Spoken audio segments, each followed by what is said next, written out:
Hi అండి. మీలో ఎంతమంది దీపావళి వస్తుందని ఇల్లు డీప్ క్లీన్ చేస్తారు? మేమైతే మా ఇల్లు డీప్ క్లీన్ చేసేది ఈ దీపావళి ముందు మాత్రమే. మిగతా పండుగలకు కూడా చేస్తూ ఉంటాం, కానీ ఈ ఫెస్టివల్‌కి ఎందుకో సామాన్లన్నీ క్లీన్ చేసుకోవాలనిపిస్తది.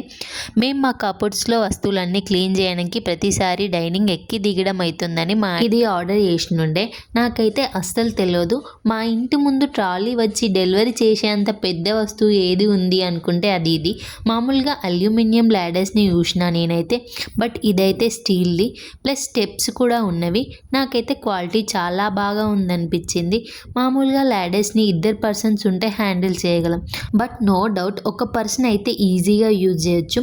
అవును, మీలో ఎంతమందికి దీపావళికి నోములు ఉన్నాయో let me know down in the comment section. మాకైతే లేవు, ఉంటే బాగుండు అనిపిస్తుంది నాకైతే.